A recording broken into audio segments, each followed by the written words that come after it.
Kind of suck to be a Saints fan, doesn't it? Sure, you did win a Super Bowl several years back, but it was a decade ago, to be fair. So it's been quite a bit of time. Like, you can't hold on to that forever, but at least you did. Or then you might counter me and you say, hey, Jeff, look at the back of your wall in the 1985 Bears. You know what? Shut up. Nobody asked you, okay? I don't need your facts and reality clouding the narrative that I'm trying to sculpt here. But, nonetheless, can't hold on to it forever. Try as you might. When you look at the Saints, though, another year and another season with another heartbreaking playoff loss. It's bad enough to lose due to the Minneapolis Miracle, but now you turn around and the year after losing due to the pass interference that wasn't called when it clearly should have been, now the league has put in a new pass interference rule. You get to overtime. The game shouldn't even have got to overtime to begin with against the Vikings, for God's sakes. And then it's yet another questionable situation of offensive pass interference in this case, and it doesn't get called. It's like the league just put this in to troll you, to troll everyone involved with the Saints. To say, hey, we put the rule in there just to show you that we would do it, but we're never actually going to call anything under it. We're not actually going to use it, so we're going to try and prove how invalid it is by not using it, even though we have the rule, which defeats the whole purpose of anything other than the NFL trying to prove a point. And the refs trying to prove a point. That's got to suck if you're the Saints. That's 3 straight years with tough, kind of crushing playoff losses. All the while knowing that the clock is ticking with Sean Payton and Drew Brees there in New Orleans, specifically Drew Brees. Like, how many more years can you really count on him? And based on some of the things you said in this offseason, I think a lot of Saints fans like, how many more years do you really want to count on him? But when you look at this, like, those are wasted, blown opportunities. It's 3 straight years that you could certainly make an argument they should have won and potentially went to the Super Bowl in 1 or 2 of those seasons, and those opportunities did not come to pass. They did not come to fruition. So how is this team going to respond after a 3rd straight season of a really just absolutely devastating and crushing playoff loss? I think that remains to be seen. Now, it certainly helps. You got Sean Payton back in the fold, recovered from his COVID case from earlier in the year, thankfully. So you've got some stability there. You've got Drew Brees back in the fold. And I say from a football standpoint, certainly brings a lot of stability and leadership and certainly still brings a high level of play to the position. They ended up paying Taysom Hill, which I don't think is a surprise because honestly, for all parties involved, like the Saints really need Taysom Hill and some of the things that he brings to that team. That kind of Swiss Army knife, almost kind of like quasi tapioca version of the / Cordell Stewart type of impact on that team. But Teddy Bridgewater did not return, which also probably is not surprising, especially based off of the fact that when he got the helm and led the team, they went 5-0 with him as a starter. So somebody was going to pay him at least low-level starter money to start elsewhere, and he did. And you ended up going in the division and playing for the Carolina Panthers now. So this is a team that, saw some turnover there. Andrus Peat and David Onyemata were re-signed. I was a little surprised about the Peat one because this was a team that was up against it in terms of the salary cap. I was admittedly surprised for a guy that kind of got his shit pushed in and rocked a little bit in that wild card game against the Vikings, that he was a guy, former first-round pick, that they did choose to resign, but they did. This is a team that has heavily invested in that offensive line in terms of draft pick capital and currency and ultimately money as well, so maybe it shouldn't have been so surprised that they brought him back in the fold. They did add a couple of wily veterans, if you will, and Emmanuel Sanders, who certainly will look to provide a more effective number 2 complementary option to Michael Thomas in that passing game outside for the Saints, and then Malcolm Jenkins, bringing him back to where his career started with New Orleans, hopefully bringing a little leadership and veteran presence back there in that secondary. Then you look at the draft, bringing Cesar Ruiz from the Michigan Wolverines in the first round to play in the interior of that offensive line. Again, speaking to, you've got Drew Brees, they figured out some other positions. They continue to invest heavily in the offensive line. Certainly is a type of thing that you think could pay off and pay off well. Drafted Zach Bond as well. Be curious to see how they're able to deploy him in the Saints defense.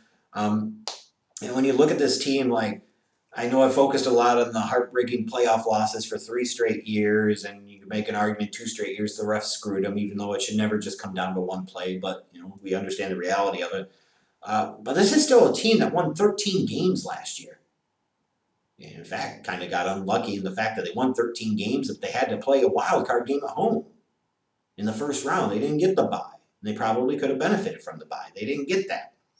And not only are they a 13-win team from last year that largely returns its core intact, it's a 13-30 team that went 5-0 when Drew Brees, the future first ballot Hall of Fame quarterback, went on the shelf with the injury.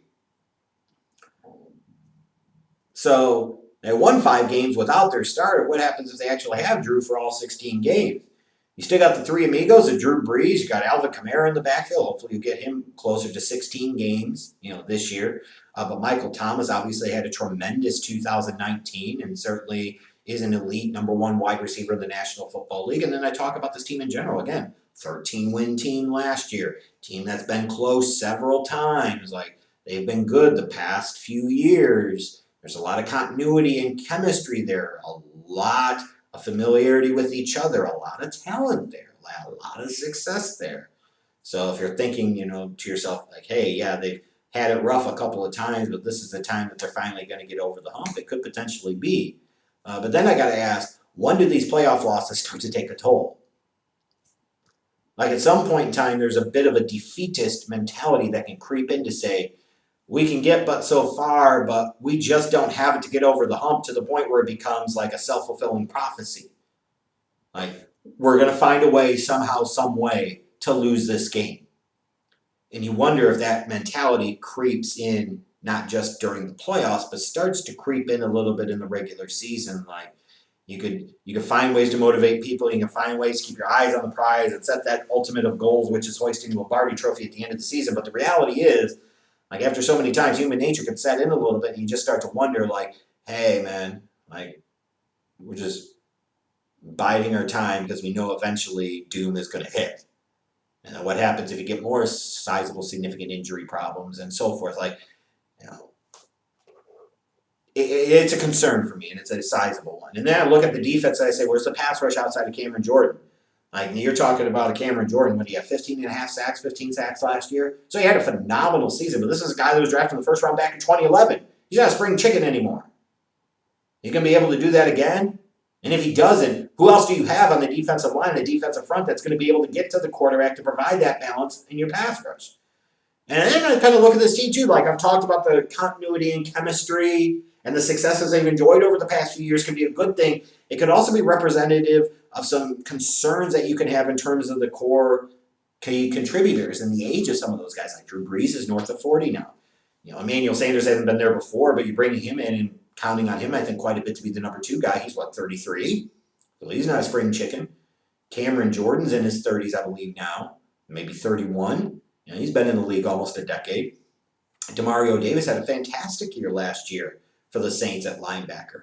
Easily the best year of his career, but is he going to play at that level again now that he's north of 30? Janoris Jenkins is over 30 years old. Malcolm Jenkins is over 30 years old. I start to worry about this and say, for some of these guys that they really counted on heavily in 2019 or potentially envisioning having to count on really heavily in 2020, is there going to be some notable natural decline that occurs in 2020, and or you're going to start experiencing some injury problems which could expose potentially a lack of depth in some key areas of the roster?